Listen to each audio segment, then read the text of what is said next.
Olá, boa tarde. Olá a todas as pessoas presentes. Nós agradecemos a presença de cada uma aqui. Eu sou a Marília Calazans, sou historiadora técnica no Centro de Antropologia e Arqueologia Forense da Universidade Federal de São Paulo. Hoje é dia 12 de maio de 2021. Essa é a quinta reunião dessa rede, que é a rede de pesquisa sobre empresas e ditaduras, que está sendo organizada pelo CAF desde dezembro de 2020, de maneira remota, por causa da pandemia. E o objetivo desses encontros é reunir pessoas interessadas no tema, seja por pesquisa, por militância, ou por qualquer outra razão, para discutir possibilidades e metodologias de pesquisa, uma vez que uma parte do valor a ser pago pela Volkswagen, na assinatura do termo de ajustamento de conduta, por sua colaboração com a ditadura militar, em violações graves de direitos humanos, uma parte será destinada à Universidade de São Paulo, para ser aplicada em projetos de pesquisa que investigarão a implicação de outras empresas e a responsabilidade com violações de direitos humanos durante a ditadura militar. Essa discussão vai ser conduzida por uma pesquisadora e um pesquisador da rede, que estão aqui presentes, a Márcia Lica Rattori e o Pedro Fermin Maguire. Já apresento melhor os dois, e eles se somam a esse esforço da arqueologia, aqui no CAF, representada por mim e pela Aline Feitosa. Dá um tchauzinho aí, Aline, para o Brasil. No sentido de ampliar nossa compreensão do que é e do que pode ser a arqueologia na investigação de violações de direitos humanos, no passado recente e na antropologia forense no geral. Então, eu vou apresentar agora a Márcia, que vai começar fazendo a sua apresentação. Márcia Lica Rattori é historiadora e arqueóloga, formada pela USP, possui uma especialização em antropologia forense aplicada aos direitos humanos, realizada na Espanha. Ela desenvolve o seu doutorado lá, vinculada ao Conselho Superior de Investigações Científicas. A sua investigação atual explora como persiste na burocracia e na gestão de corpos o desaparecimento de pessoas em São Paulo, comparando a última ditadura e o período democrático. Ela atuou como arqueóloga em contextos relacionados a conflitos sociais e ambientais, relacionados a grandes obras, arqueologia de comunidades, entre 2010 e 2013.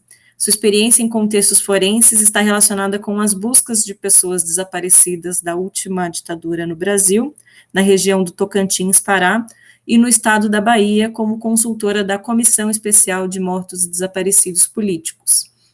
De 2013 a 2017, fez parte do grupo formado por diferentes instituições governamentais para a identificação de pessoas desaparecidas relacionadas com a vala clandestina de Perus, na cidade de São Paulo, coordenando o trabalho de pesquisa ante-mortem. Desde então, 2017, tem trabalhado com arqueologia do passado recente na Etiópia, em sítios arqueológicos relacionados com a invasão fascista italiana no norte de Portugal, com alguns projetos relacionados com a memória da guerrilha, e na Espanha, em projetos relacionados com a Guerra Civil Espanhola e a ditadura franquista. Essa é Márcia Rattori, que está com a palavra. Obrigada, Marília. Um momentinho só que eu vou preparar aqui a apresentação. Acho que vai para ver se dá certo. Já está compartilhando? Acho que já, né?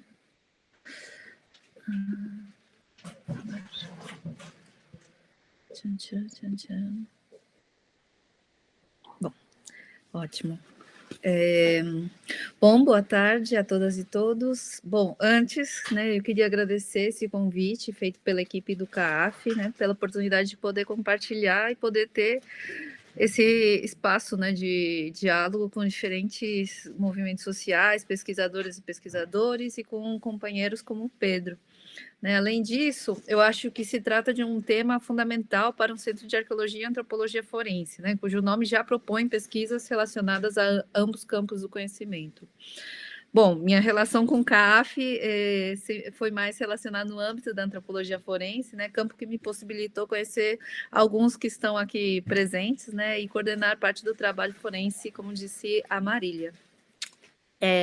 Bom, como eu tinha mencionado rapidamente, um pequeno detalhe técnico, e eu peço desculpas, né, que que eu agora mesmo estou fazendo trabalho de campo, e isso implica dividir a casa com mais 8 pessoas, né? Então, ruídos, sons estranhos aparecerão e surgirão, né? A Candela está aqui do meu lado e tal.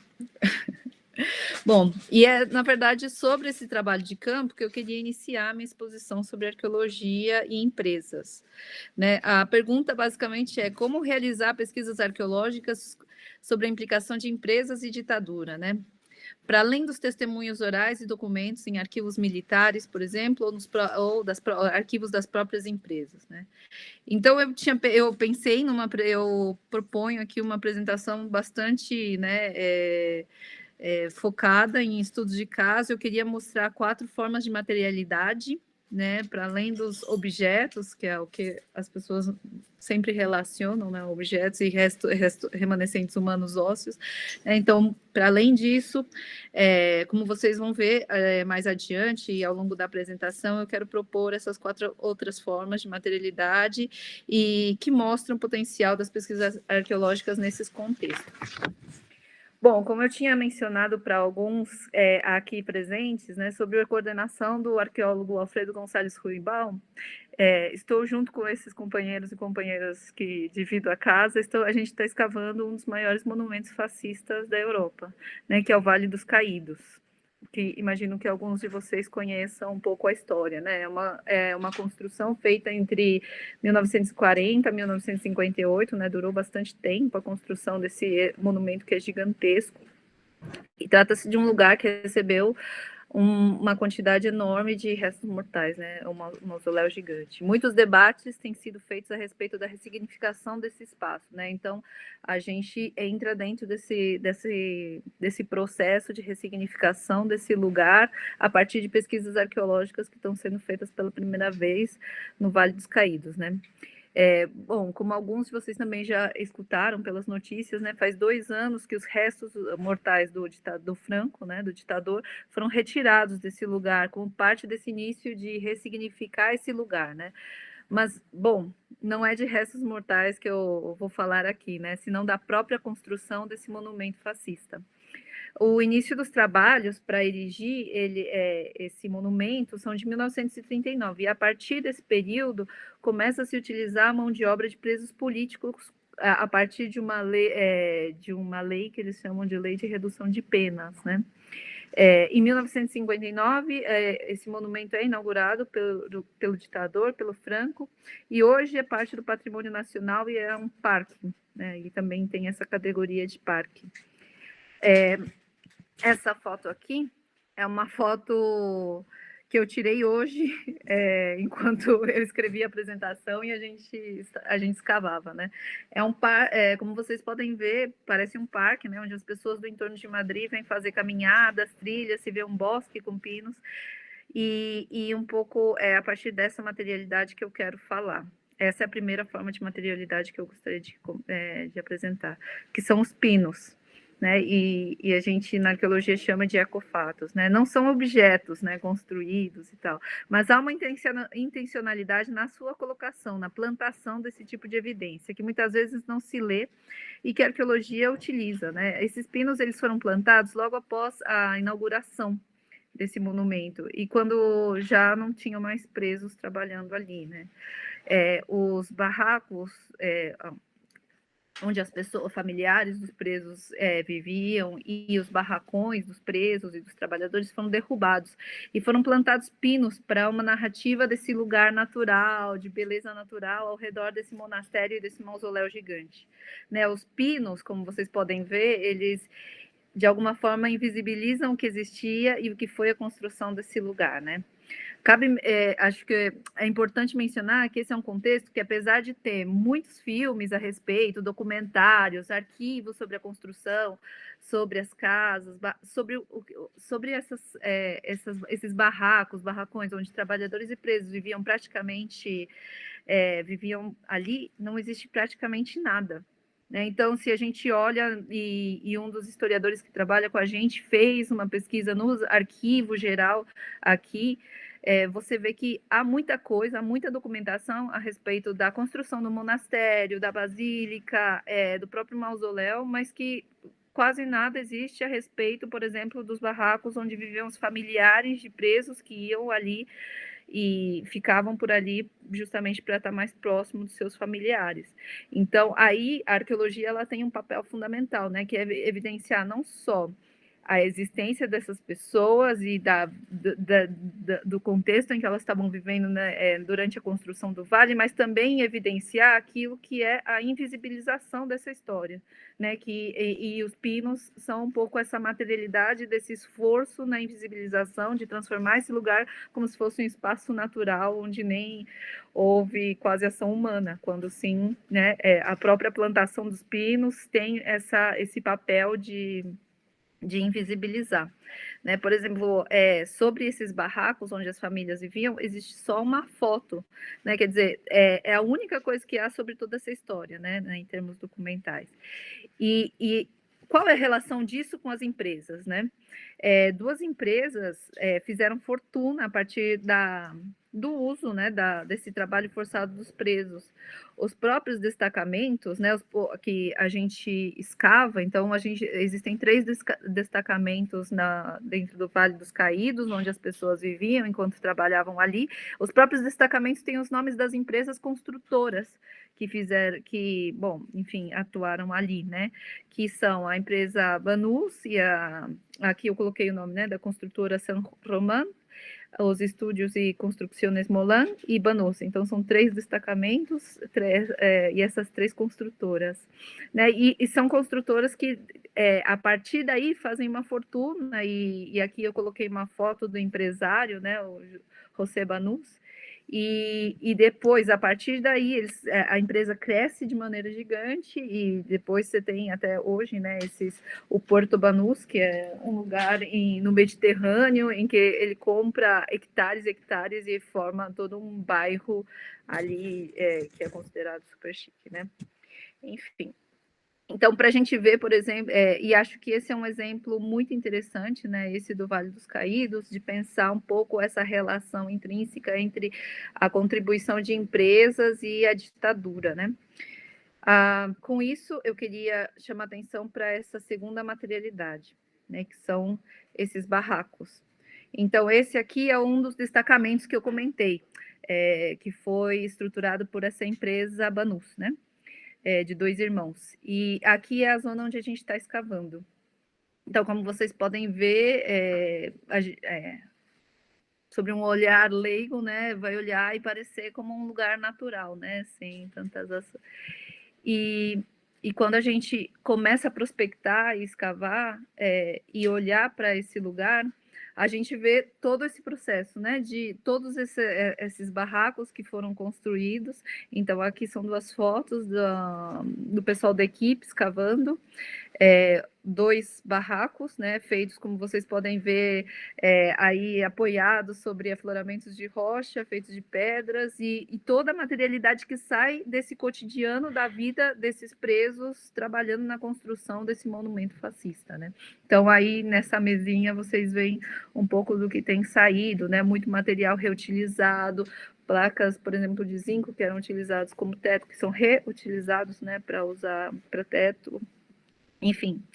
E aqui, esse é um mapa que foi produzido pelo Luiz, que é o historiador que trabalhou com a documentação, e um pouco aquilo que a gente vê né, que está ali nos documentos. Então, vocês podem ver ali a área da cozinha, da enfermaria, as casas dos trabalhadores livres, né, dos encarregados, e todo o restante, e a gente está escavando, eu não sei se vocês conseguem ver a minha flechinha.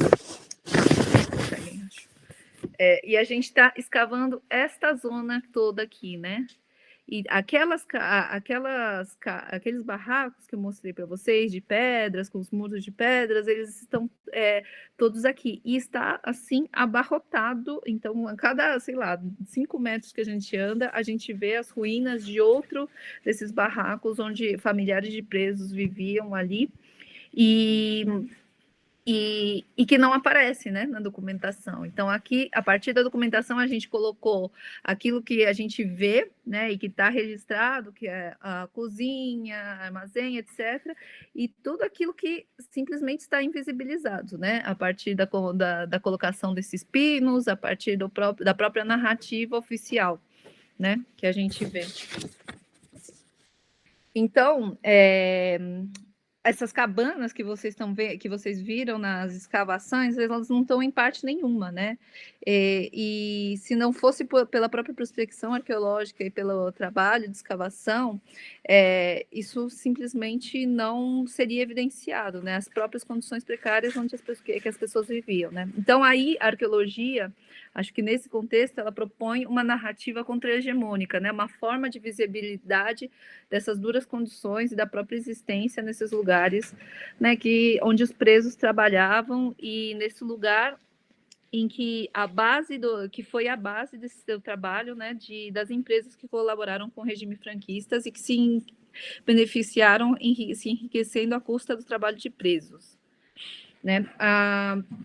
Então, aqui um pouco para mostrar esse entrecruzamento, né? Porque quando a gente está falando de arqueologia do passado contemporâneo, arqueologia do passado recente, a gente está falando desse entrecruzamento também de fontes, né? Sejam as fontes orais, fontes documentais e da própria materialidade, seja as estruturas, né? As unidades domésticas, aquilo que a gente vê, os ecofatos, né? Os pinos e todos os objetos que a gente vê relacionados à vida e ao cotidiano desses contextos, né? A terceira materialidade que eu queria trazer é essa da possibilidade da arqueologia olhando os lugares sagrados. Aqui a gente sai da Espanha, né, e vai para o sertão de Pernambuco. É um lugar que eu trabalhei e está relacionado a essas grandes obras desenvolvimentistas, num contexto mais recente, né? Esse é um trabalho que eu fiz em 2010. E aqui acho que o fundamental é mostrar o quanto a arqueologia ela pode evidenciar essas rupturas e essas violências, né, que as empresas com grandes construções podem acarretar em diferentes contextos, né? Então, aqui é um pouco o mapa de diferentes projetos de desenvolvimento, né, que aconteceram ao longo de 2008, do projeto de aceleração, né? E aí, aqui, como a gente pode ver na região Nordeste, esse é o traçado da Transnordestina, né, que tinha o objetivo, é uma ferrovia que tem o objetivo de transportar principalmente produtos primários para os grandes portos, né, de Pecém, no Ceará, e o porto de Suape, em Pernambuco. Então, uma das coisas que a gente que foi possível evidenciar, esse é um contexto em que uma igreja, numa comunidade quilombola, uma igreja local, ia ser destruída por conta da passagem da ferrovia, porque o projeto da linha da ferrovia transnordestina ia passar por cima da igreja. E a comunidade quilombola, a partir dos trabalhos arqueológicos, se mobilizou para a manutenção desse espaço sagrado, que era considerado sagrado para essa comunidade, e que haviam relatos, né, relatos dos mais velhos relacionados a um possível cemitério que estava ali. E as escavações arqueológicas evidenciaram que sim, havia um cemitério do final do século XVIII que aparecia ali e que era parte um pouco da história e dessa comunidade. Aqui, um pouco para mostrar, e graças à mobilização dessa comunidade, a ferrovia Transnordeste, o que eles pediam era basicamente que a ferrovia, que o trem fizesse a curva, né? E que fizesse a curva para não destruir a igreja, que era tão importante e era considerado sagrado e um lugar de encontro para a comunidade, né? E aqui a gente pode ver um pouco como isso acontece, né? Então, graças à luta dessas comunidades, esse trem faz a curva, mas ele não ele faz a curva dentro de um contexto profundamente violento, em que as próprias empresas construtoras, né, e aqui a gente está falando de um conglomerado de empresas, como a Odebrecht, entre tantas outras, que estão à frente desse trabalho, colocam caminhões de frente para a igreja para pressionar, né, para mostrar que aquela obra estava chegando e que não tinha nada que podia ser feito. E aí, aqui é um pouco para mostrar que, apesar do trem fazer a curva e a igreja se manter, ela se mantém, mas muitos dos espaços, mas tudo aquilo que ela representava se perde nesse processo, né? E aí a gente está falando também desses conflitos sociais de cunho ambiental que aconteceram ao longo desses diferentes projetos desenvolvimentistas que a história do Brasil viveu, né? E aqui, para vocês verem um pouco nas imagens, essa é a imagem da igreja, que é a igreja do lugar que chama Fazendinha, e tudo, e que ela em si representava um lugar de encontro por todos os elementos que estavam associados a ela, ou seja, não era só a estrutura arquitetônica que importava, senão tudo aquilo que estava ao redor dela, né? E aí, a partir das pesquisas arqueológicas, se pode ver melhor isso, né? Então, era a escola que estava ao lado e que as pessoas iam e voltavam todos os dias e havia um cotidiano ali, era o campo de vaquejada, que vocês podem ver aqui embaixo na imagem do Google Satélite, que aqui com a flechinha, não sei se dá para ver bem, mas era o campo de vaquejada, que tinha uns eventos sempre bem do lado da igreja. E aqui um estudo a partir dos diferentes caminhos que se davam nesse lugar sagrado, o que eu fiz foi basicamente mapear todos os caminhos que davam nessa zona, né? E aí, como vocês podem ver, é um pouco caótico, porque eu não tirei o mapa de baixo. Aqui nesse ponto vermelho, né, nesse polígono vermelho, é o local onde estava a igreja. E como vocês podem imaginar, no contexto do sertão de Pernambuco, os cursos de rio são uma das coisas fundamentais, né? E aqui em azul vocês veem 2 cursos de rio que estão mais ou menos paralelos e não mais ou menos perto da igreja. E os lugares, os diferentes caminhos, eles dão muitos deles, eles se aproximam da igreja, né? Desse lugar sagrado, tanto quanto ou até mais que os próprios cursos de rio, que são simplesmente básicos para a questão da sobrevivência, né? Então, um pouco para entender que a arqueologia, para além dos objetos, também nesse mapear um pouco a paisagem, e esses diferentes caminhos, por exemplo, que a gente pode fazer esse mapeamento, entender a importância, essa relação como lugar de encontro mesmo, e esse grau de importância que a gente está falando desse espaço, né? Que é um espaço onde os caminhos todos se aglutinam, tanto quanto um curso de rio num contexto semiárido, né? E aqui é a quarta materialidade, já um pouco tentando fechar a apresentação, que são as estruturas arquitetônicas, né? Aqui é uma olaria que aí vou para um outro contexto de conflito. Aqui é na província de Ayacucho, no Peru, e trata-se de um campo, né, uma base militar, era uma olaria, e que se transformou numa base militar que chama Los Cabitos, né? E ali, como vocês podem ver, a gente tem essa estrutura de cimento, né, que é um pouco retangular assim, e é o resto daquilo que a gente de um forno, da olaria, né, e que foi utilizado e continuou sendo usado, mas que a partir do momento em que se torna uma base militar, as pessoas ali continua se produzindo basicamente tijolos e pisos, azulejos principalmente, e o que acontece é que essa pequena empresa, ela acaba ocultando tudo aquilo que é utilizado esse forno, que no fundo o forno era utilizado para azulejos, para fazer os tijolos, mas também como um lugar, um crematório, um forno onde simplesmente se cremavam corpos das pessoas que eram presas ali nesse contexto da base militar. Então, um pouco também pensando como essas estruturas arquitetônicas podem ser um objeto também de investigação arqueológica para relacionar essas diferentes empresas e a atuação delas e colaboração, por exemplo, com o Estado. Nesse contexto, o Estado peruano, que cometeu inúmeras violações de direitos humanos, prendendo suspeitos, esse era um centro clandestino de detenção e era utilizado para prender suspeitos de pessoas que possivelmente eram parte do grupo Sendeiro Luminoso. Né? E aí era uma olaria que continuava funcionando como se nada estivesse acontecendo, mas que foi comprovado a partir das pesquisas arqueológicas que foram feitas ali e das próprias exumações, buscando os remanescentes humanos ósseos, né, buscando desaparecidos que foram que foram inumados clandestinamente ali e também foram por esse forno e passaram por esse forno e foi um trabalho que foi desenvolvido ali no contexto do Peru.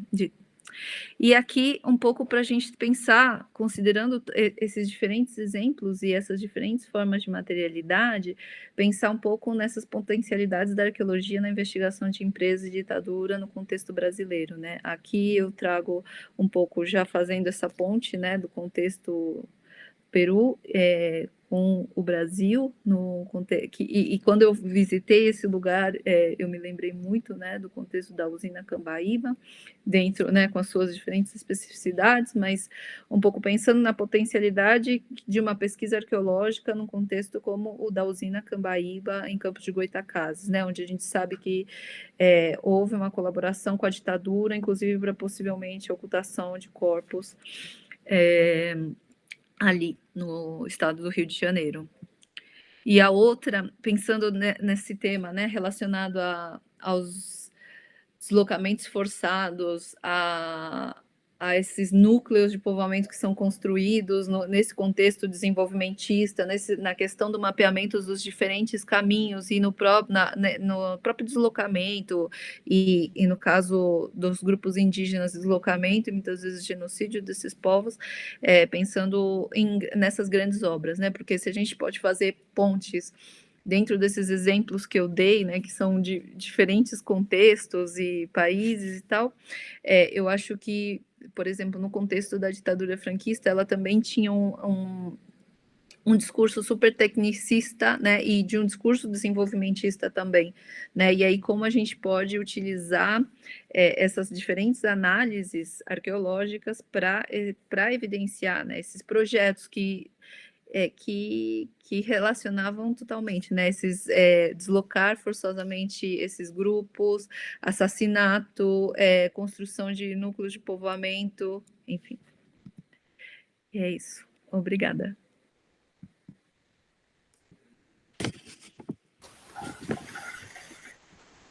Obrigada, Márcia, pela sua fala, pela generosidade com a qual você sempre compartilha as suas experiências.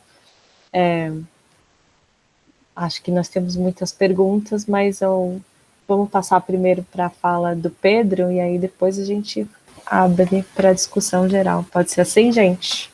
Bom dia, meu nome é Pedro Fermin Maguire.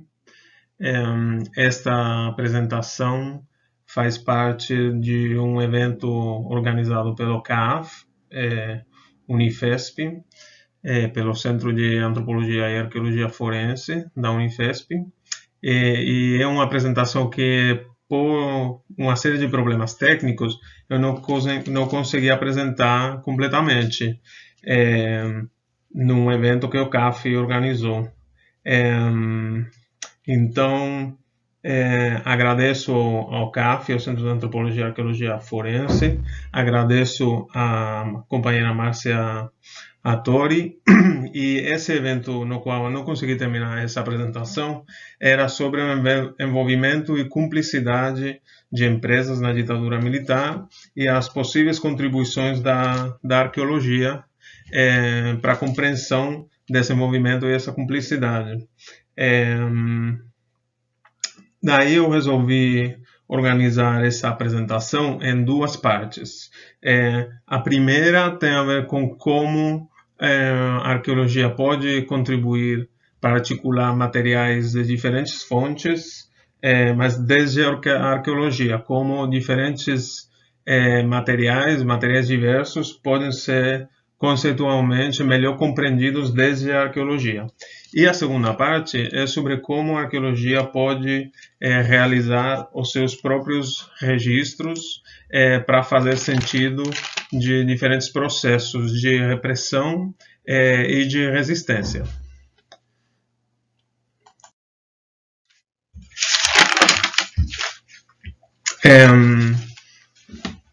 Vou falar um pouco sobre a minha pesquisa de doutorado em curso no PPGAN na UFMG,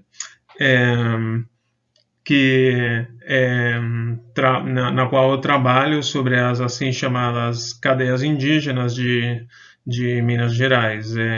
Como a Comissão da Verdade estabeleceu, tanto a Comissão Nacional da Verdade, na verdade, quanto a Comissão da Verdade de Minas Gerais estabeleceram que os povos indígenas foram gravissimamente atingidos em todo o Brasil pela ditadura militar. E essas cadeias indígenas fazem parte desse quadro de agressões operadas pelo Estado e empresas no Estado brasileiro contra povos indígenas. Essas cadeias indígenas foram duas prisões de exceção, ou campos de concentração, estabelecidas durante a ditadura militar e que operaram como prisões de exceção em ausência absoluta de tipos penais, sem o devido processo, sob a arbitrariedade das autoridades da FUNAI, que na região correspondente a Minas Gerais e o sul da Bahia, na verdade, a FUNAI ficou sob o controle da Polícia Militar de Minas Gerais. E elas fizeram parte também de um quadro, digamos, econômico e político de desenvolvimentismo. Um quadro no qual entendia-se que os povos indígenas poderiam atrapalhar o desenvolvimento econômico e tecnológico do Brasil, e era pensado pelas ditaduras, e foi na lógica dessas políticas que as ditaduras estabeleceram que os povos indígenas haveriam um dia de desaparecer, fazendo uma projeção assimilacionista dos povos indígenas, e esse foi um dos causantes, essa maneira de se enxergar a relação dos povos indígenas com o Estado, foi um dos causantes das gravíssimas violações de direitos humanos, das quais as cadeias indígenas fizeram parte. As cadeias indígenas estiveram envolvidas no desaparecimento de ao menos uma pessoa, fizeram parte de processos de torturas e organizaram uma série de trabalhos forçados, também a associação com o estabelecimento do projeto da Guarda Rural Indígena, arquitetada, digamos, por um oficial, por parte da oficialidade da Polícia Militar de Minas Gerais. Um desses oficiais tem sido intimado e tem sido objeto de pesquisas e em andamento do Ministério Público Federal em 2015 e até a atualidade, na verdade, pelo crime de genocídio, especificamente contra o povo Krenak. Essa pesquisa do Ministério Público Federal produziu alguns dos materiais dessa apresentação. Também são importantes os trabalhos jornalísticos de André Campos, pesquisas do Marcelo Zelig, e no âmbito mais acadêmico temos a pesquisa de Correia, as pesquisas de Correia, uma pesquisa de Dias Filho em 2015, e eu esqueci de anotar aqui, mas também a pesquisa de Rochelle Fortran em 2017. Essa bibliografia não contemplou, tocou em alguns assuntos materiais e espaciais, mas ela não é especificamente arqueológica. Então, no meu trabalho, eu foquei nessa parte que tem mais a ver com arqueologia e espaço, precisamente por essa ausência. E essa ausência também tem a ver com a intenção explícita e explicitada em alguns documentos da ditadura de ocultar vestígios e registros da materialidade das cadeias, da sua exata localização e, através disso, do seu funcionamento.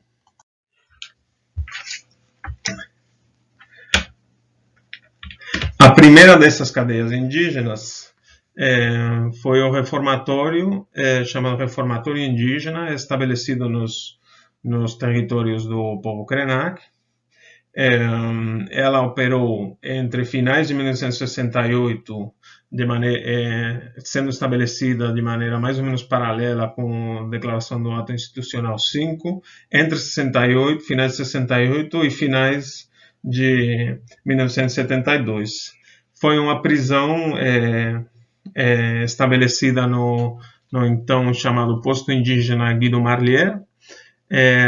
Operou com entre 60 e 80 prisioneiros em média, e esses prisioneiros, eles provinham de várias etnias de todo o Brasil, foram ali trasladados de diferentes maneiras, e principalmente de regiões onde planos de suposto desenvolvimento, né, econômico da ditadura militar, ou simples processos de grilagem, condonados ou apoiados pelo Estado brasileiro, vinham causando conflitos tanto individuais quanto coletivos entre as sociedades não indígenas e os indígenas das suas respectivas regiões.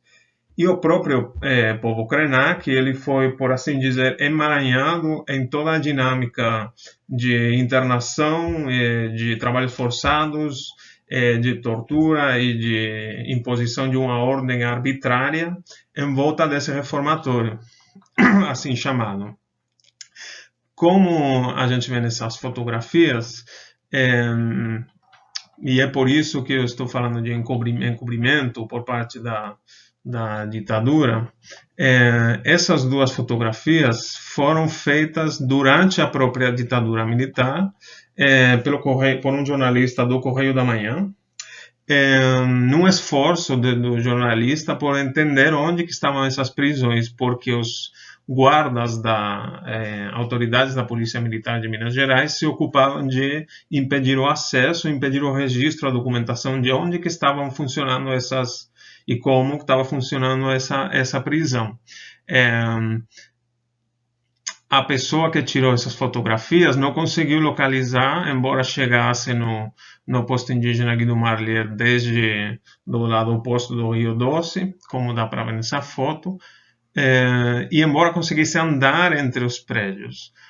Isso é porque a cadeia do assim chamado reformatório indígena, ela operou nessa espécie de vilinha aqui, que já tinha sido construída previamente,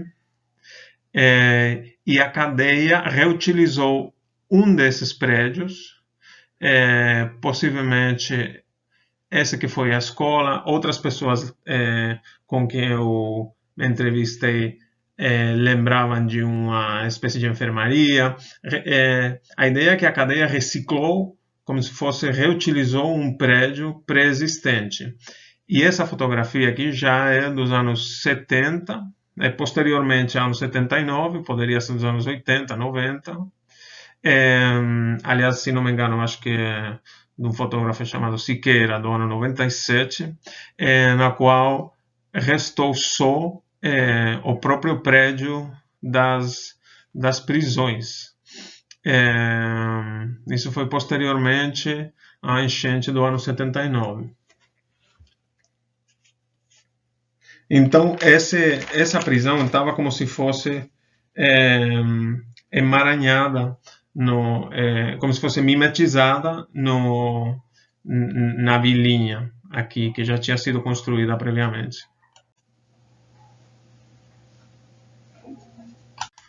Bom, como estava dizendo, posteriormente ao ano 72, tanto os prisioneiros do chamado reformatório quanto o conjunto do povo Krenak foram todos expulsos da região do território Krenak, numa remoção que foi ilegal até para as próprias leis da ditadura, e todas as pessoas foram trasladadas para um segundo presídio, assim chamado a Fazenda Guarani.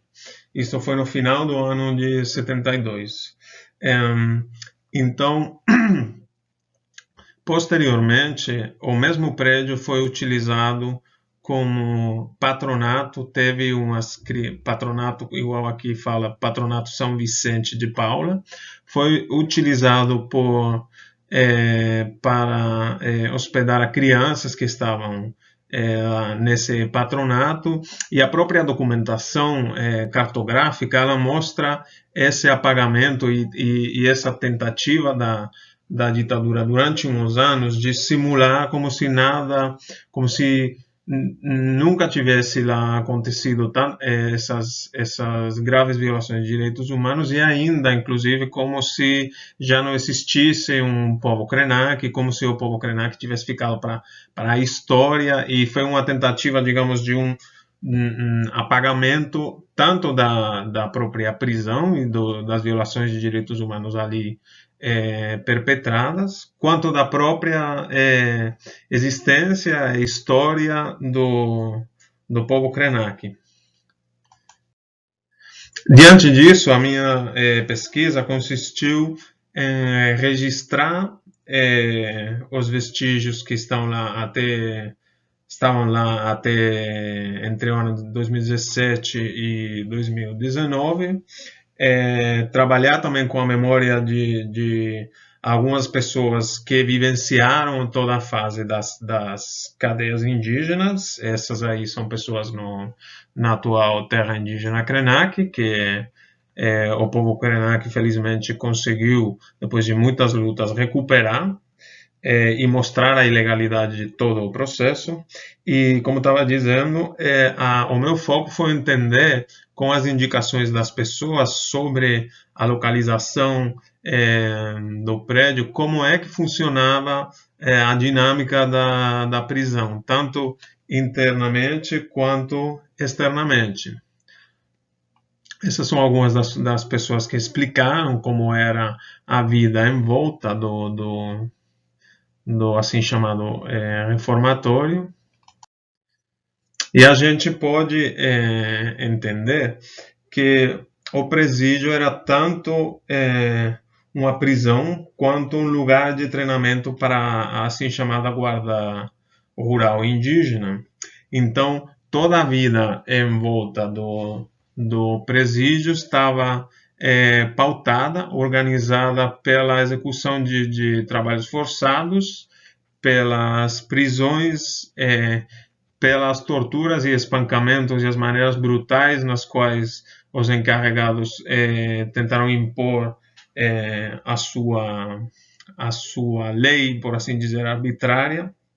Então, essa é uma fotografia aérea do ano 62, onde dá para ver que toda essa vila que eu estava mostrando antes, né, ficou, por assim dizer, reinterpretada, né, reutilizada para hospedar nessa parte aqui que estou assinalando a prisão, e em volta dela tinha toda uma série de atividades que explicam também como as pessoas do povo Krenak foram, digamos, emaranhadas nesse cotidiano, nessa vida que que a instituição total do reformatório veio organizar. Então aqui tinha um canil, que tinha sido um lugar onde foram cometidas torturas também. Aqui tinha um maquinário velho em ruínas que foi ocupado pelos guardas. Aqui tinha uma horta, isso aqui era uma horta também, tudo nessa região aqui. Essas casas aqui seriam essas casas.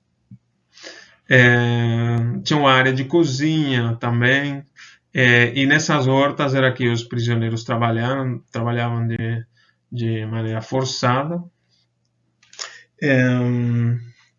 E como estou dizendo, o envolvimento das pessoas do povo Krenak consistiu em algumas delas trabalharem na cozinha, algumas pessoas trabalhavam no almoxarife, e em todas essas pessoas do povo Krenak que tiveram relação com o reformatório, tanto para elas quanto para outras pessoas que simplesmente estavam morando na área, eles foram todos, em diferentes medidas, submetidos a algumas das regras arbitrárias que essa equipe dirigente do reformatório visava impor. Então, às vezes, teve proibições de fazer ou de vender artesanato na região, sendo que era uma das práticas econômicas do povo Krenak. Teve proibições sendo impostas a se movimentar pela área, como era normal e costumeiro para o povo Krenak. E uma coisa que também foi muito grave posteriormente no sentido da tradição cultural do povo Krenak foi a proibição de se utilizar a própria língua Krenak. Então, todo o convívio em volta da prisão operava para controlar os comportamentos, tanto dos prisioneiros diretamente envolvidos, quanto de outras pessoas em volta, como foi o caso do povo Krenak. E aqui que a pesquisa arqueológica começa a contribuir um pouco para a compreensão desse funcionamento.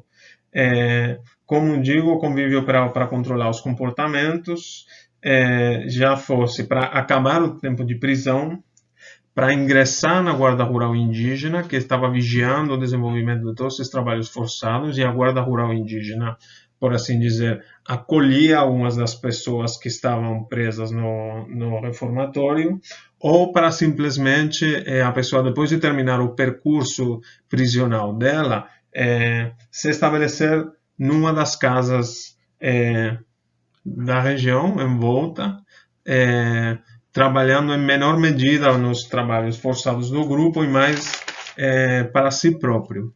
E é aqui que eu quero explicar que nesse processo de entrada na prisão e depois saída para alguma dessas finalidades propostas, é que o próprio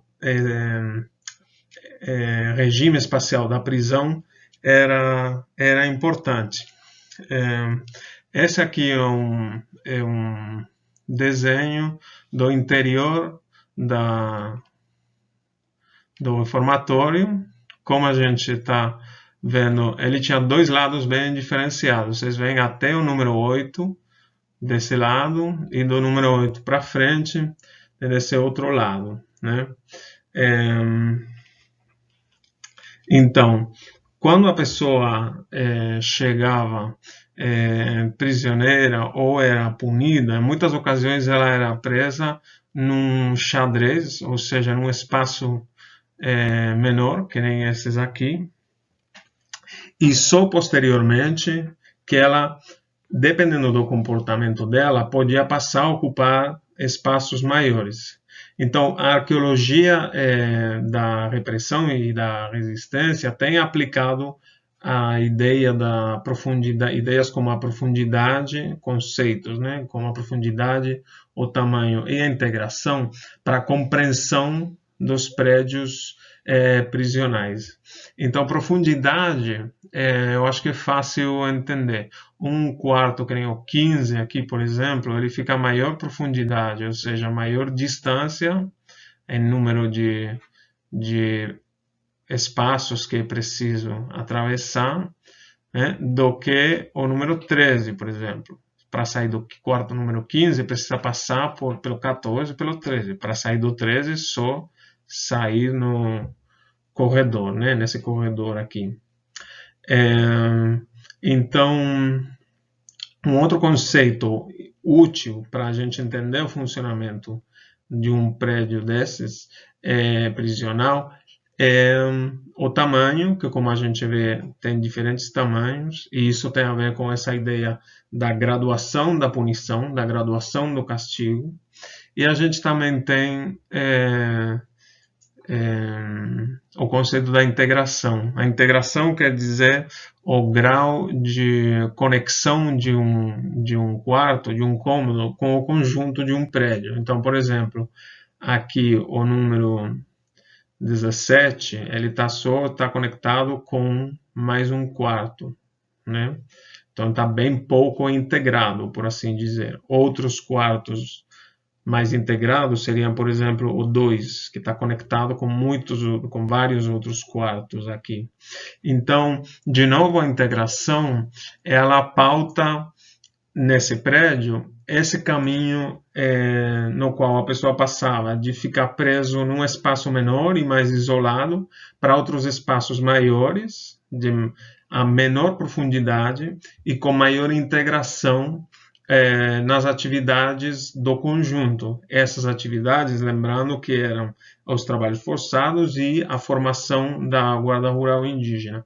Então, no percurso da pessoa, ela ia sendo, por assim dizer, incentivada para se integrar no grupo, sendo incentivada para participar das atividades da Guarda Rural Indígena e também para ir gradualmente, se ela se comportar da maneira que os vigilantes consideravam adequada, talvez sair do próprio prédio, passando primeiro por quartos com menor vigilância. Então, todo esse lado era para as pessoas com melhor comportamento, depois que os vigilantes tinham avaliado que podiam passar a se movimentar nesse regime de maior soltura, né, por assim dizer.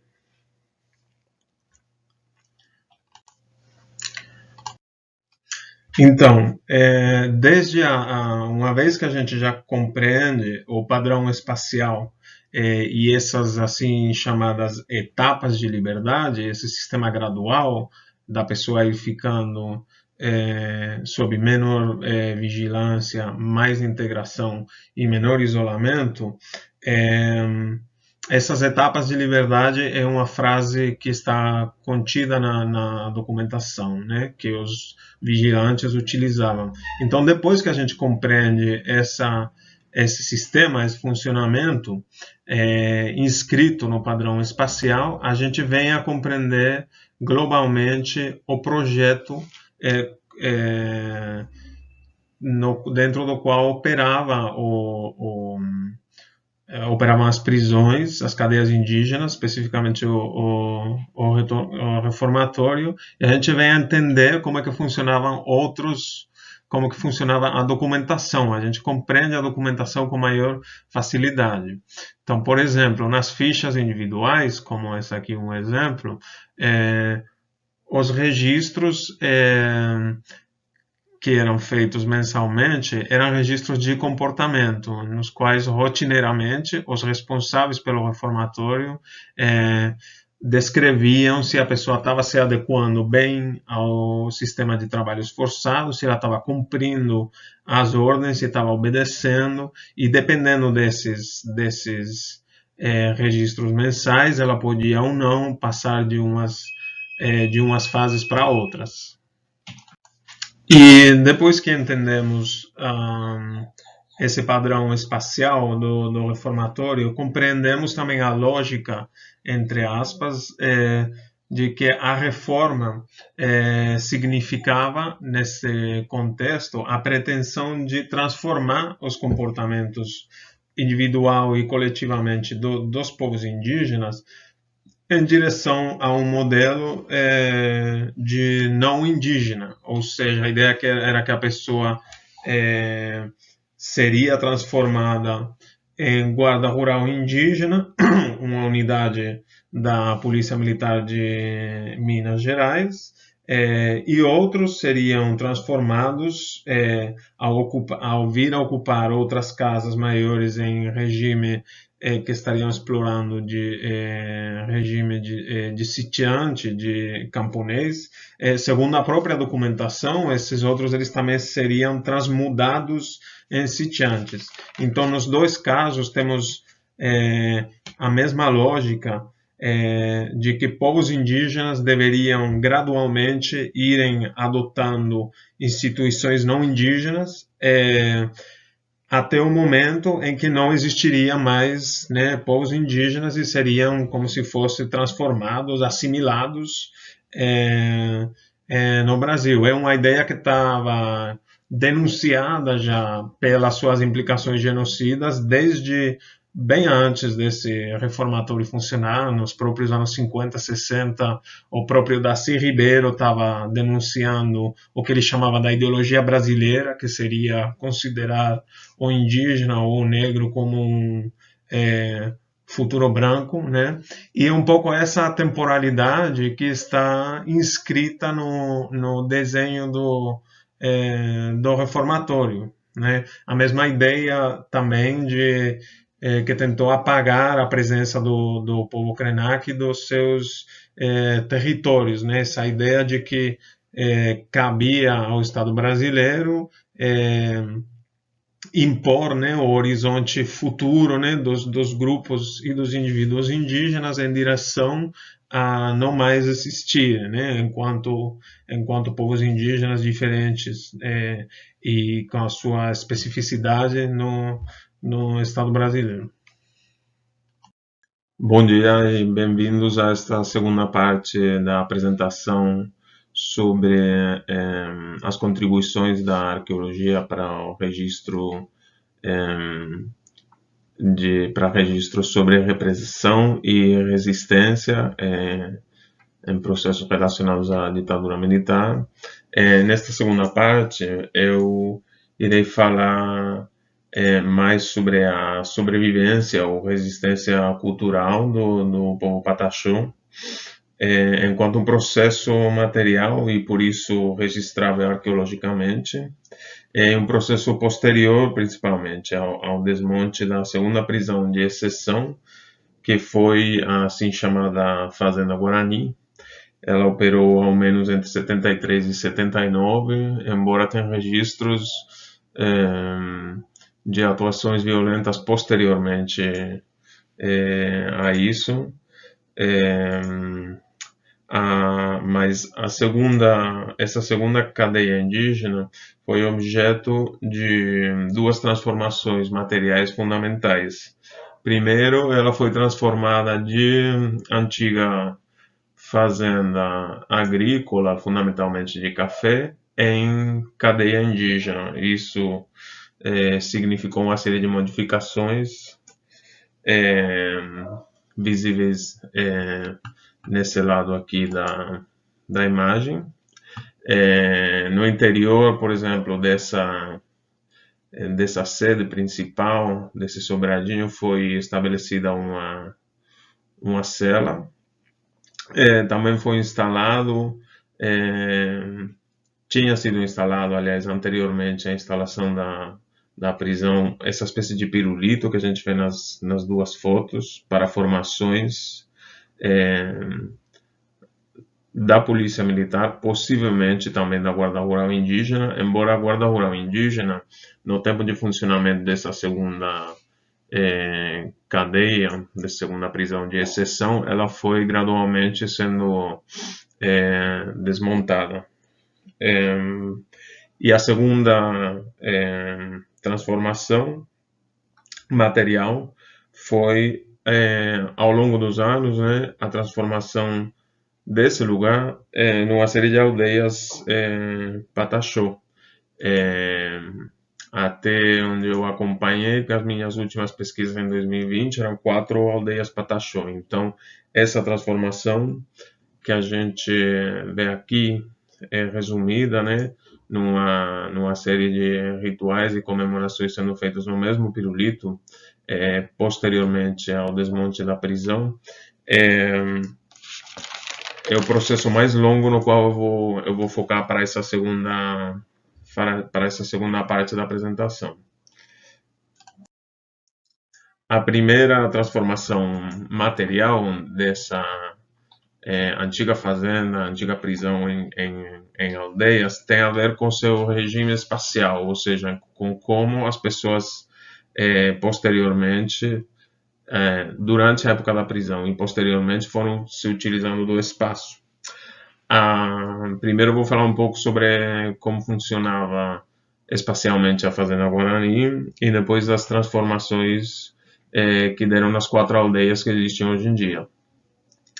A Fazenda Guarani conheceu primeiro um regime prisional em que as pessoas presas ficavam no prédio chamado de hotel, que fica aqui, em parte, cujos vestígios ficam aqui, no centro da aldeia. E esse prédio estava rodeado por uma série de casas previamente ocupadas pela equipe dirigente, que eram essas aqui, rodeando esse prédio central. Ainda, algumas pessoas com comportamentos considerados bons pela equipe dirigente passavam gradualmente, após as avaliações dos seus comportamentos, a ocupar algumas casas mais afastadas desse centro ou no próprio centro, como essa daqui, ou essa na fotografia antiga, que eram os chamados retiros. Posteriormente, veio operar uma espécie de regime domiciliar na fazenda, e mais pessoas foram ocupando essas casas que anteriormente tinham sido dos trabalhadores escravizados na fazenda, de poceiros e de sitiantes. Depois que o povo Pataxó ressignificou esse lugar em chave migratória, o espaço ficou articulado numa série sucessiva de aldeias, né, que é o que estou mostrando nessa série de mapas aqui. Esse é o primeiro, segundo, terceiro e quarto. Em primeiro lugar, tinha a maioria das pessoas morando nessa área, em volta do centro, com algumas pessoas morando em lugares mais afastados daqueles retiros. Ao longo do tempo dessa primeira comunidade de espaço, né, de uso do espaço, surgiu uma segunda, então ficou dividida em esse grupo aqui e esse outro grupo aqui. Esse segundo grupo seria da aldeia Embiruçu, e o primeiro seria da aldeia Sede. Posteriormente, da aldeia Embiruçu, se subdividiu, por assim dizer, teve uma cisão. Da aldeia Embiruçu saiu a Lei Encontro das Águas, que é essa daqui, com algumas casas aqui também. E finalmente, essa parte que vocês não estão conseguindo ver, porque está a minha imagem aqui, ficou igual, mas um outro grupo que tinha saído brevemente da fazenda vai ocupar essa parte aqui. Então, esse processo todo, longo, de transformação, deve ser considerado precisamente por supor porque supõe uma retomada da utilização do espaço num lugar onde anteriormente os conflitos tinham sido resolvidos, entre muitas aspas, através da prisão das pessoas, da limitação dos seus movimentos, Ao retomar esse espaço, o povo Pataxó também retoma e inscreve nele a sua própria territorialidade e a sua própria maneira de gerenciar o espaço nos conflitos ou nas diferenças entre os sucessivos grupos. Então, passamos de um modelo de prisão para um modelo de negociação do espaço e estabelecimento em diferentes grupos, subgrupos, e algumas pessoas com que eu falei nas aldeias também nem consideram a negociação de conflitos, mas apontam para uma negociação de diferenças. E essa negociação é interessante em si própria, mas é muito mais interessante se a gente lembrar também daquilo que eu expliquei na primeira parte, de como as cadeias indígenas elas se inserem numa espécie de projeto de apagamento, né, da diferença cultural dos povos indígenas, que é completamente fracassada nesse sentido e nesse caso, né, como o povo Pataxó, logo assim que a prisão é desativada, rapidamente retoma a sua territorialidade e as suas maneiras específicas de controle social. A segunda transformação material é a recuperação ambiental que o povo Pataxó levou a cabo da área toda, em geral, em volta da fazenda. Eu estou representando aqui nesse slide, estou representando essa transformação material com a comparação dos mesmos lugares em dois momentos diferentes. A série histórica do Google não vai muito mais para trás de 2005. Se fosse para trás, provavelmente a gente veria um contraste ainda maior, mas entre 2005 e 2020 já dá para perceber uma transformação bastante notável, né? Dá para comparar como, por exemplo, essas partes, né, de floresta têm sido multiplicadas, né, e fortalecidas em todos os casos, aumentando aqui. Dá para ver como árvores individuais específicos nessas áreas têm sido plantados, né? E não sei se aqui em várias áreas têm sido estabelecidas também roças individuais, por aqui, por exemplo, e roças comunitárias. Também têm sido construídas escolas, como esse prédio aqui, toda essa transformação decorrente do trabalho das pessoas do povo Pataxó.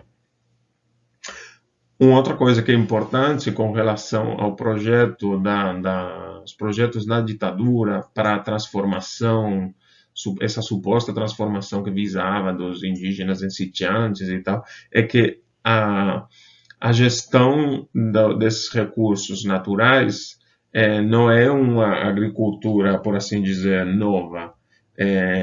Aliás, a gestão tradicional que caracteriza tanto o povo Pataxó como muitíssimas outras sociedades ameríndias, em que a floresta e outros recursos são cuidados enquanto recursos em recuperação.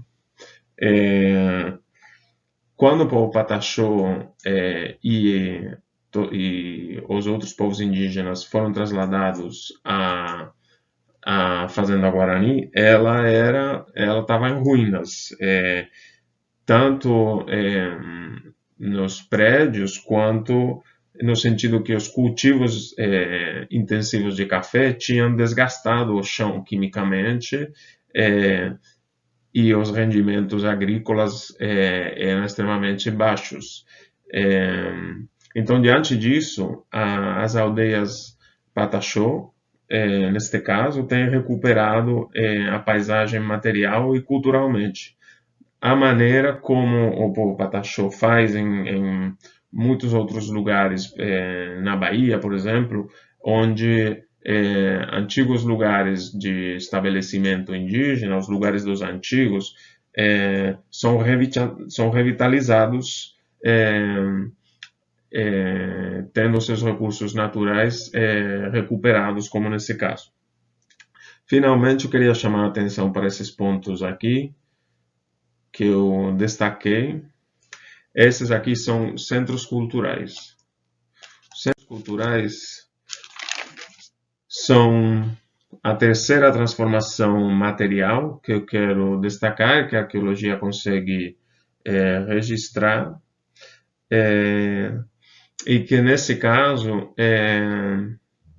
denota uma mudança nos lugares de reunião e comemoração das comunidades.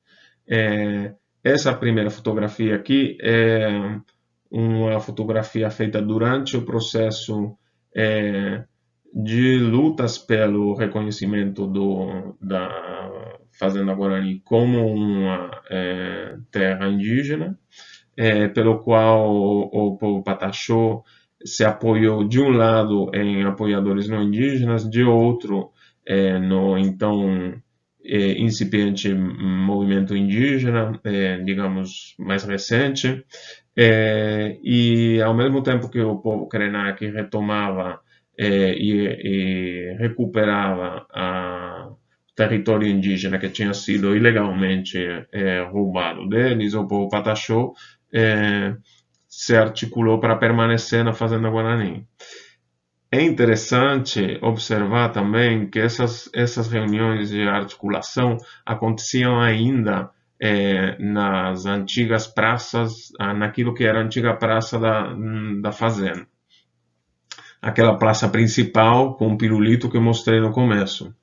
Já hoje em dia, os centros culturais têm, por assim dizer, descentrado esses antigos lugares de encontro, de comemoração, e têm estabelecido os centros culturais como lugares mais adequados à comemoração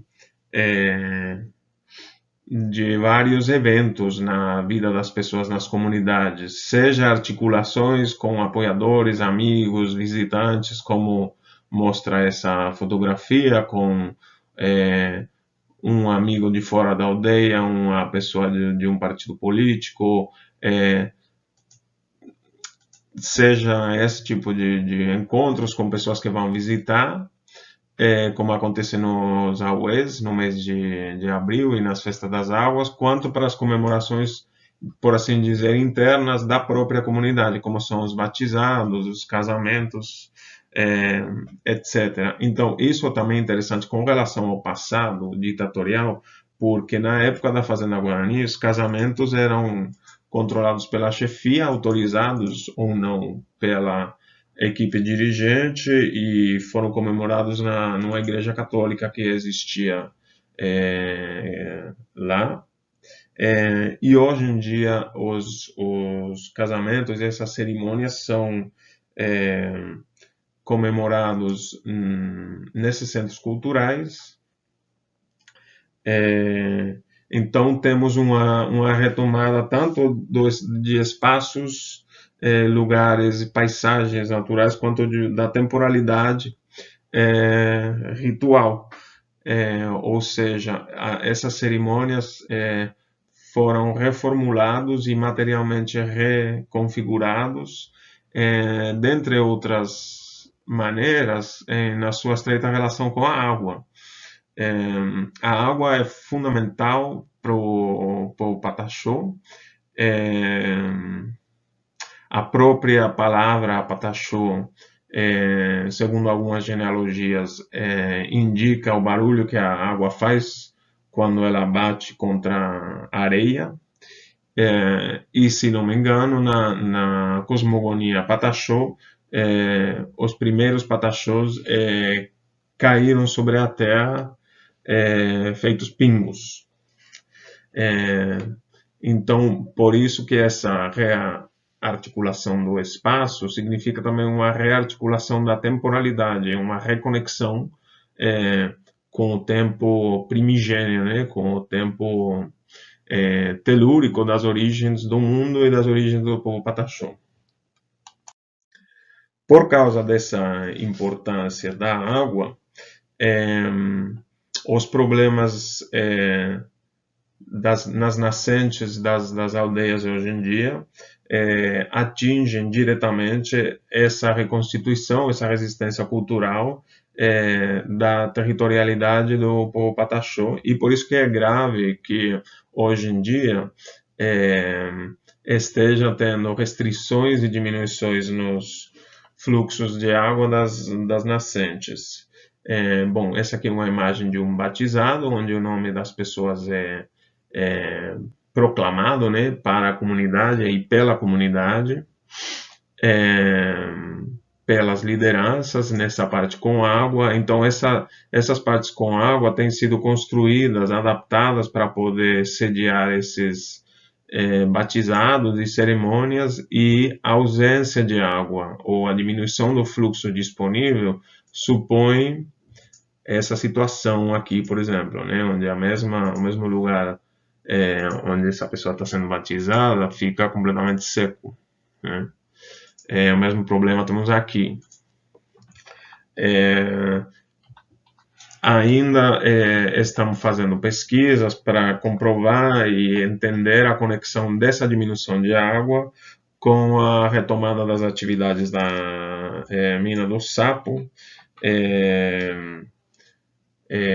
pela Anglo nos últimos anos, mas que, se formos um pouco para trás no tempo, chegamos na época da ditadura, chegamos na aprovação, né, das legislações sobre mineração, muito, por assim dizer, excessivamente generosas para a atividade mineradora, e na qual tanto o Estado quanto a sociedade brasileira, mas no seu conjunto mais amplo, muito mais os povos indígenas, perderam o controle sobre essas atividades a favor de empreendimentos que até hoje são com investimentos principalmente estrangeiros e com interesses, nesse caso, obviamente, em conflito com os dessas comunidades. Então, foi diante desse aumento dessa diminuição do fluxo que, em finais de 2019, eu fiz alguns registros junto com pessoas de 2 das 4 comunidades, das 4 aldeias pataxó, nos quais, nesses registros, começamos a fotografar, registrar em GPS e localizar dentro da bacia, né, da terra indígena, os lugares onde o fluxo está diminuindo. Aqui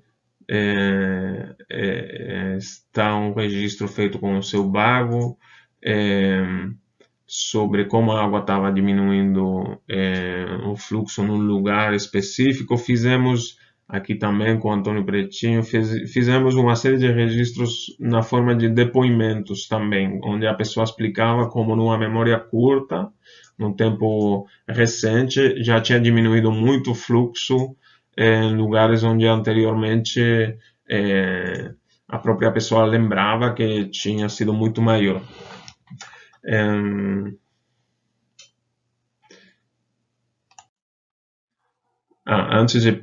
Antes de terminar, dizer que esse trabalho está em elaboração ainda, foi interrompido por causa da pandemia, e eu tenho autorização das comunidades para apresentar esse trabalho como um processo que está em andamento e que a gente queria continuar futuramente, assim que for possível. Só para terminar, vou recapitular um pouco aqui, dizer que como discuti na primeira parte, a arqueologia consegue sistematizar esse primeiro ponto e fazer sentido da série material, né? Fazer a série material, os registros materiais dialogar com documentos, com depoimentos, etc., e oferecer chaves, né, para se compreender. No primeiro caso era o processo repressivo, né, nessas assim chamadas cadeias indígenas. E na segunda parte, como espero ter mostrado, mostra como a arqueologia consegue também oferecer registros certeiros de paisagens, né, das paisagens que, nesse caso, que as comunidades vivenciam, cuidam, e tanto no passado quanto no presente, às vezes se encontram, né, em dificuldades ou encontram dificuldades diante dos grandes impactos, né, de empresas mineradoras, mas na época recente, ou por parte do Estado, né, em fases não democráticas, né, da nossa história recente. Então, por enquanto, é isso. Eu agradeço muito a quem assistiu e muito obrigado. Vou perguntar, então, para a Márcia. Primeiro não, já disse isso, né? Vou dizer de novo. Obrigada, Márcia, pela sua apresentação, pela sua disponibilidade de estar aqui depois de um dia de trabalho. Imagino. Estou vendo até os seus olhinhos fechando. E já está tarde aí, você deve estar bastante cansado. Eu agradeço em dobro. Valdir está falando? Ou está vazando um áudio? Eu gostaria de fazer uma pergunta. Claro. Eu estava fazendo uma pergunta também, Valdir, mas você pode perguntar. Não, pode seguir adiante. Estou com uma dificuldade aqui também com os meus aparelhos e acabei de mudar do Note para o celular aqui para ficar melhor, mas pode continuar aí. Obrigado, tá? Obrigada, não tem problema. Márcio, você mostrou uns contextos aí que dialogam bastante, né, com a nossa proposta aqui, em termos de temporalidade, metodologia e tal. E eu sei que quando a gente fala memória, justiça, verdade, reparação, são termos mais ou menos autônomos, mas são bastante interdependentes também, né? Eu vi, por exemplo, no primeiro caso desse sítio que você está trabalhando agora, do Vale dos Caídos, cumpre uma função importante em termos de memória. É incrível, né? Incrível o esforço do apagamento e também muito impressionante a possibilidade de dizer isso, de mostrar essas coisas pela arqueologia. Nesse em outros contextos, enquanto você falava, eu fiquei pensando se algum desses casos, ou alguns desses casos, os trabalhos, as evidências dos trabalhos arqueológicos, particularmente, foram arrolados em processos judiciais de reparação. Obrigada, Marília, pela pergunta.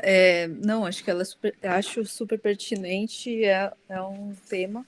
A bem da verdade é que acho que a arqueologia ela é muito pouco utilizada, quase nunca, alguns contextos sim, mas muito pouco utilizada como evidência nos processos de judicialização, né? Para além dos remanescentes humanos ósseos. Aí me refiro, né? Porque a gente, em diferentes contextos de ditaduras, conflitos, vê muito, né, esse uso dos próprios processos de exumação, das análises, por exemplo, antropológicas, que possibilitam evidenciar, enfim, né, execuções extrajudiciais, todos esses temas. Mas o que a gente pode, mas o que acho que ainda falta muito é justamente o uso da arqueologia, tudo que está para além dos remanescentes humanos ósseos, que tem um potencial gigante no uso para a judicialização e uso como evidência para a judicialização de muitos dos casos, né? Essa é a grande questão. Por exemplo, se a gente olhar no caso do Araguaia mesmo, indo para o Brasil, né? Ou os próprios esforços no apagamento, e isso a arqueologia pode evidenciar, e é um dos grandes potenciais da arqueologia, mostrar o vazio, né? A ausência. Evidenciar, por exemplo, processos de limpeza, como a gente vê no contexto das bases militares no Araguaia, em que você vê a limpeza, a operação limpeza atuando ali a partir dos buracos que você abre, e você vê que já alguém abriu um buraco ali e já não tem mais nada. Isso já é uma evidência, já poderia ser utilizado como evidência de tentativa de apagar tudo aquilo, né? Então, acho que esse caso, por exemplo, que eu mostrei do Vale dos Caídos, ele é muito pautado dentro desse discurso da memória e tal, mas que não é judicializado, porque no contexto da Espanha, a anistia também, né? Enfim, os processos de judicialização aqui estão muito aquém ainda, né? De um avanço, né? Ainda. E mesmo, né, o próprio trabalho do Vale dos Caídos foi super polêmico, houve inúmeras, né, especialmente da imprensa da extrema-direita e tal, de questionamentos, de para que fazer isso, né, enfim. Ali não tem nada, né, porque essa é a narrativa hegemônica, né, ali não tem nada, as pessoas trabalhavam porque queriam, né? E aí o quanto, por exemplo, a gente consegue ver que a arqueologia pode mostrar isso. Não, peraí, né? Aqui a gente está vendo um super povo, um lugar, né, cheio de pequenos barracos em que pessoas viviam, em que as famílias viviam ali para estar perto dos seus entes queridos que estavam ali presos, etc., vivendo em barracões onde teve um monte de surtos de epidemia naquele contexto. Enfim, mas, bom, estou agora já dando mil voltas no mesmo, mas é um pouco para falar que há um déficit enorme, né, no uso da arqueologia nesse sentido, para além dos remanescentes humanos ósseos.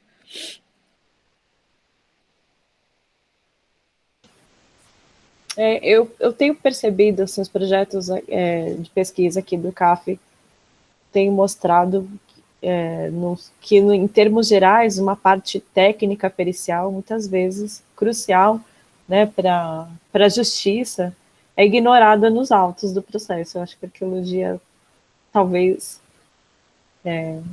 padeça aí desse mal. Valdir, você quer falar agora?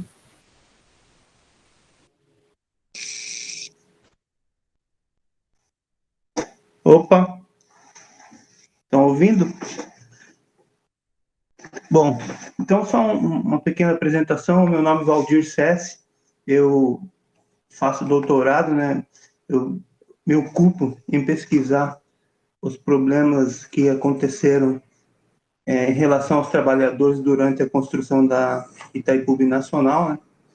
Mas a minha pergunta para a Márcia vai fugir um pouco dessa coisa empresarial, que é uma coisa que também, como pesquisador, me incomoda bastante, e eu acho que ela se não esteve junto com o pessoal, mas que em algum momento ficou sabendo, sobre aqueles desaparecidos do Parque Nacional de Iguaçu, que é aqui pertinho, onde eu estou, né?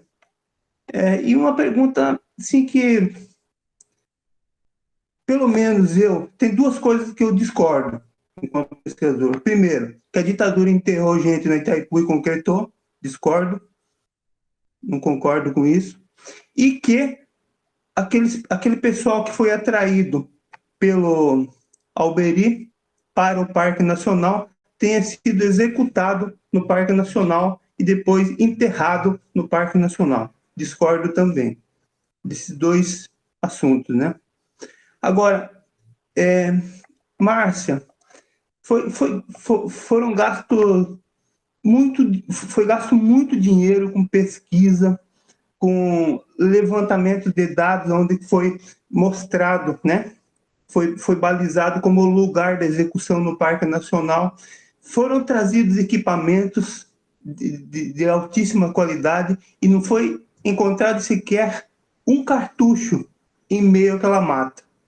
Então, um metal, né, um vestígio de disparo de arma de fogo, tendo em vista que, pelo relato das pessoas que estiveram, que foram o próprio Alberi e o outro delator, né? Foram feitos vários disparos de metralhadoras e outras armas. Então, evidente que haveria de ter algum vestígio, e esses vestígios deveriam ser encontrados naquela vistoria do pessoal da arqueologia. Você acha, então, que... Alô? Alô? Você está me ouvindo agora? Eu não estava ouvindo vocês. Oi, Pedro, faz um tempo que você caiu também, um pouquinho antes de ter caído a conexão, a gente parou de ouvir, mas agora parece que sim. A gente começou a conversar com a Márcia sobre a apresentação dela, então acho que a gente pode terminar essa rodada e depois você retoma a sua fala. O que você acha? Sim, pode ser. Pode ser? Que bom que voltou. Então, só para fechar, tá? A minha pergunta, que me fuja o meu raciocínio. Márcia pergunta, então, houve uma limpeza desse local? O que você atribui essa inexistência de prova material do evento, da execução? Bom, obrigada pela pergunta, Valdir. Assim, indo um pouco, né? É um caso que eu acompanhei um pouco de longe, o caso de Foz do Iguaçu. Assim, conheço,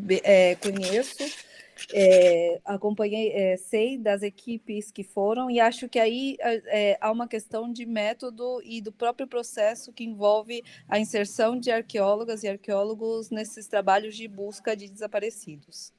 Então, você tem toda a razão. Foram, não vou dizer muito dinheiro, porque eu acho que não, mas foram feitas inúmeras equipes para buscar os possíveis lugares de inumação, no caso de Foz do Iguaçu, né? Então, nos anos 90, e aí talvez o Edson saiba melhor do que eu esses dados e tal, mas assim, nos anos 90 teve a equipe argentina de antropologia forense, teve uma ação ali, depois você tem algumas ações da Polícia Federal, depois, posteriormente, a equipe de identificação de mortos desaparecidos políticos constituído nos anos 2010, assim, finzinho dos anos 2010, em que coordenava o Samuel Ferreira, né? Então, tem vários esforços, mas que, para mim, eu acho que eu nem chamaria isso de arqueologia, assim, né? Em alguma medida, em alguns contextos, porque você tem a não participação de arqueólogas e arqueólogos nesses contextos e que aí você não pode, porque não houve um método arqueológico próprio para buscar dessas evidências, sabe? Então, eu acho que para um contexto como esse, assim como muitos outros contextos de busca de lugares de inumação, você tem que ter um trabalho de prospecção sistemático, né? Não adianta você ir com um GPR ou qualquer tipo de equipamento super profissional se você não usa os métodos adequados, né? Como acontecia, por exemplo, em alguns contextos de busca de desaparecidos, que usava GPR, usava inúmeros equipamentos para procurar o que a gente chama de possíveis distúrbios debaixo do solo, por exemplo, numa área de cemitério. Numa área de cemitério foi tudo escavado. Tem um monte de distúrbio ali. Então, o aparelhinho vai tocar o tempo todo. Então, é um pouco o uso do equipamento correto e o método, né?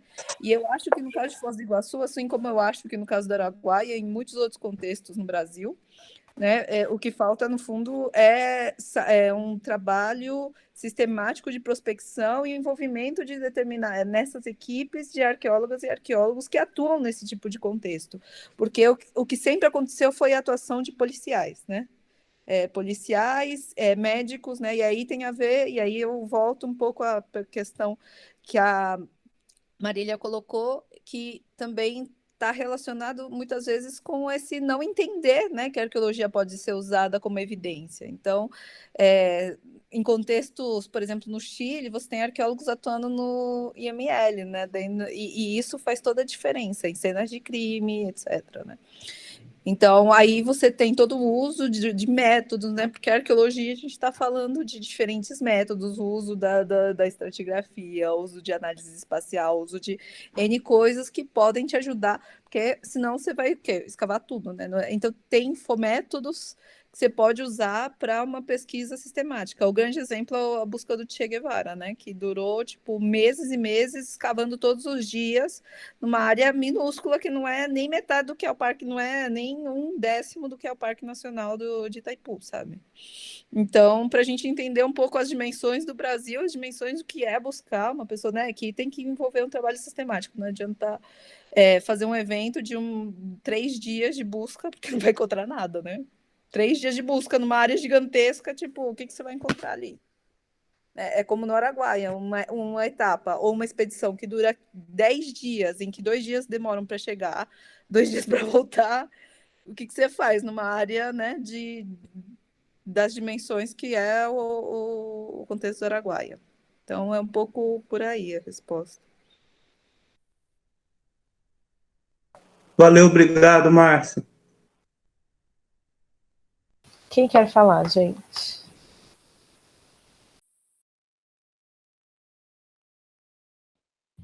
Tenho uma dúvida, Márcia.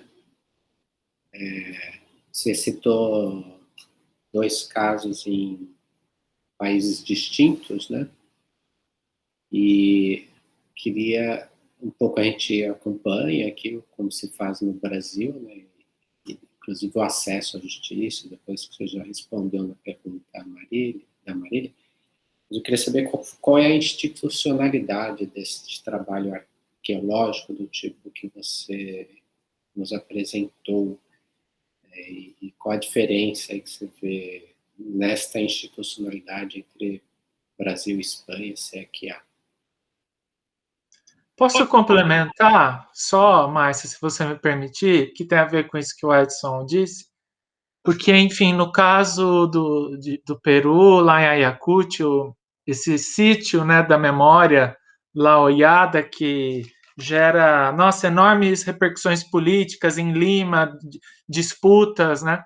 Os coletivos de familiares até hoje lutam por um espaço da memória lá, e é uma coisa que avança um pouco, depois retrocede muito.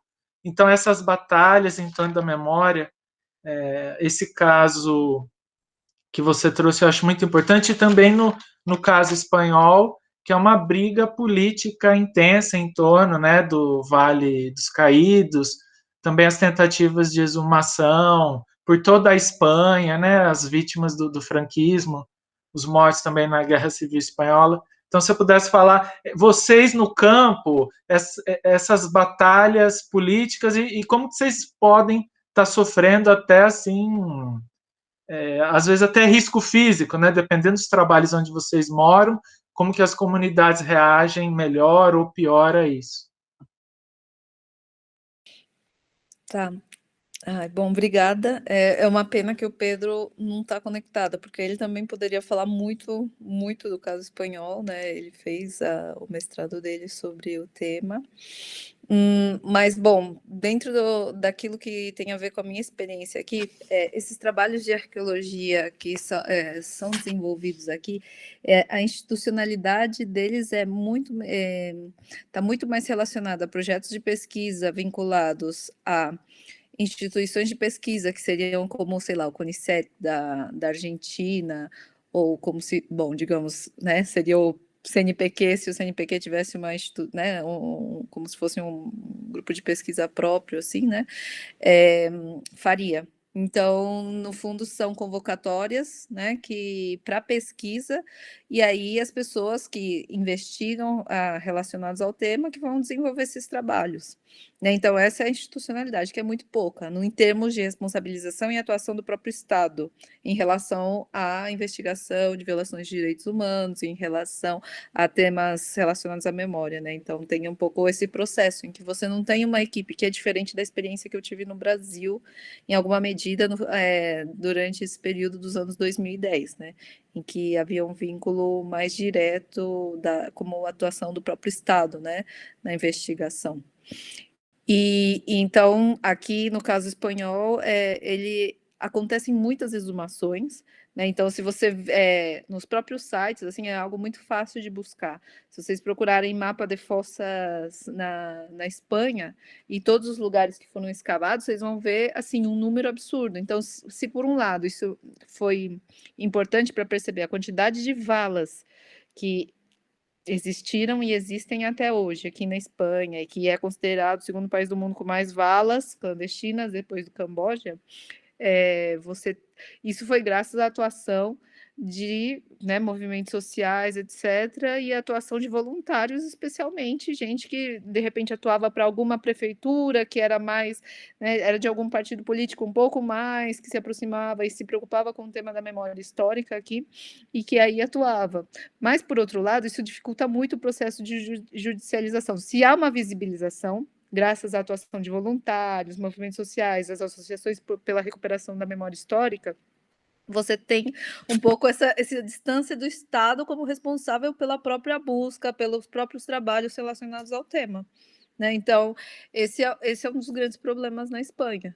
Então, cada grupo de voluntários, pessoas, né, que têm um comprometimento, etc., com o tema, muitas vezes alguns não têm a formação, e também não há esse cuidado com algumas coisas que estão relacionadas a um próprio processo de exumação básico, que é, por exemplo, a cadeia de custódia, né, para fazer o processo, para a judicialização desses casos. Então, na Espanha, a questão da institucionalização, da própria responsabilização do Estado na busca, ela é bastante, né, distante, assim, daquilo que deveria ser, né, digamos. E aí, em relação ao contexto do Peru, por exemplo, ali no caso da La Hollada, também, né, foram exumados inúmeros corpos ali, né, que estavam enterrados clandestinamente, e o caso do Peru é um pouco o contrário, é interessante, assim, porque o Peru tem uma equipe de antropólogos e antropólogas forenses que atua pelo Estado, pela Fiscalia, né, que seria o Ministério Público, assim, deles, e o problema é que ali, por exemplo, a equipe peruana muitas vezes atua como parte, né, mas não vinculada ao Estado, né, então às vezes eles trabalham como aquilo que, bom, todas as famílias têm direito, que é uma equipe forense que acompanha a equipe forense oficial por uma questão de relação de confiança dos próprios familiares, etc., né. Então, no caso do Peru, o que acontece é que há muitas exumações, mas há muito pouca investigação preliminar, né, no caso dessas equipes que trabalham para o Estado. Então, você saca um monte de gente de valas, mas você não tem a mínima ideia. Então, você vai lá nos galpões da Fiscalia, tem um monte de caixas, e se você não tem uma boa investigação preliminar, você não sabe nem quem pode ser, né? Então, esse é um tema, e aí o caso da La Hollada está muito relacionado a isso. Eles conseguiram identificar poucos, pela quantidade, né, de casos que tinham e tal, e a gente está falando de algo que poderia ter sido melhor desenvolvido se tivesse uma investigação preliminar boa, para além da questão da preservação, etc.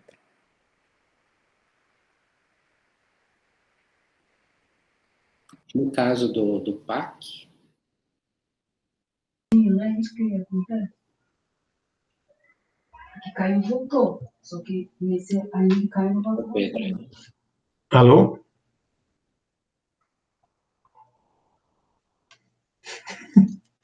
Te ouvimos. Oi? Tá chovendo aqui. Pedro. Uhum. Oi? Oi, Pedro. Estamos te ouvindo. Então, eu não sei em qual ponto eu caí também. Estava chegando no final já? Não. Nossa. Não, você estava bem longe do final ainda.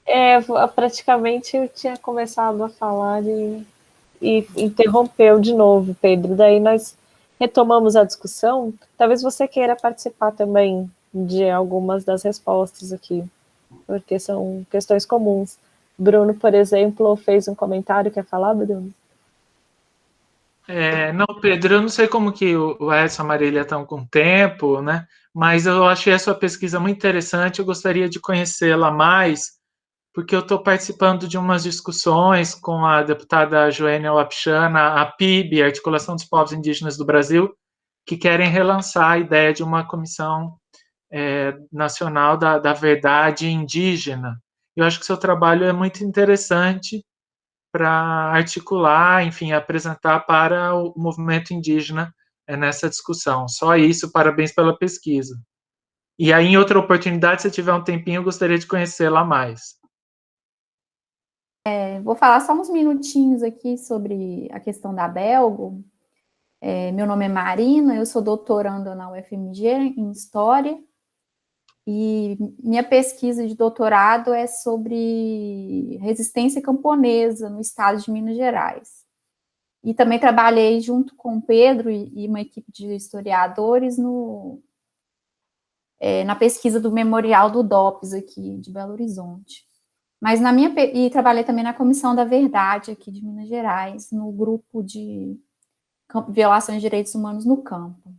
E aí, na pesquisa na COVENG, na Comissão da Verdade, a gente localizou muitos documentos, principalmente da Rural Minas, que beneficiou, né, a Rural Minas beneficiou muito a Belgo Mineiro. A Belgo Mineiro recebeu muitas terras na época da ditadura, por meio da Rural Minas. Então, o que a gente vê é que a Belgo foi a maior grileira de terras aqui do estado nesse período.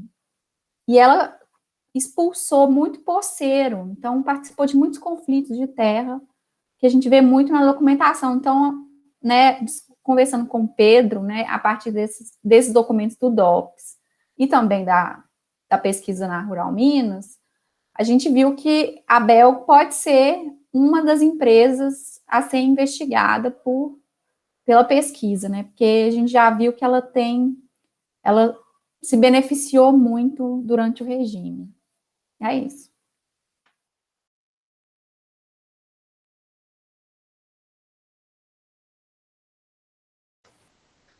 Obrigada, Marina. Aline.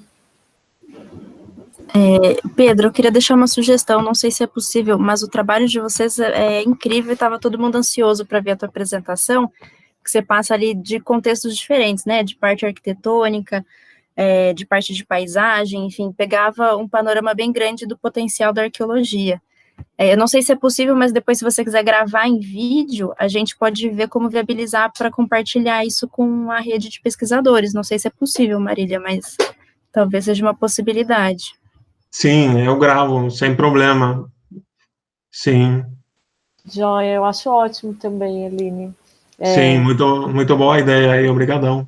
Sim, nossa, nós que agradecemos pela sua insistência. Eu fechei a câmera, não sei se isso ajuda ou não, mas eu estou aqui, tá bom? E eu percebi que tem uma importante relação, então, com o trabalho de Marina, né? Marina, não lembro se você já esteve aqui nos nossos outros encontros, então... Não, gostaria muito de participar, como... Já está participando. Então. Eu estou falando assim, como eu faço para continuar participando, né? Sim, eu entendi, estou brincando. Eu vou adicionar, então, isso deixa o e-mail aqui, eu adiciono, e você vai receber os e-mails sobre os contatos da rede no geral, né? A gente compartilha alguns eventos e questões de interesse compartilhado, mas principalmente a gente tem um e-mail chamado empresaseditadura@gmail.com, que é por ali que a gente faz a comunicação com o grupo. Muito importante, muito bacana a pesquisa, bem-vinda, que bom que você está aqui conosco. E acho a ideia da Aline ótima também, porque realmente estamos ainda muito ansiosos. Marília, pessoal, posso aproveitar a questão da Marina? Ela falou da Belgo Mineira, né? Aproveita para dar um informe aqui, que o processo da organização e da indenização da Volks já está bem adiantado, né? Capaz até que já tenhamos o valor depositado. Deposita-se em Brasília, depois que cai na Unifesp, espero que não se perca aí nesse caminho. Mas Igualmente está encaminhada a lista do Ministério Público Federal, que é quem é responsável pela lista das empresas que serão investigadas, e eles marcaram uma reunião com a universidade para fazer a entrega na sexta-feira, depois de amanhã. Então, só para dizer que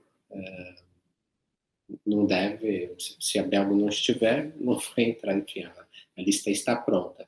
Acho que a maneira eu anotei a dica, ou a indicação aí, e havendo a possibilidade de retomar a discussão, a gente coloca também a questão da Belgo Mineira, tá bom?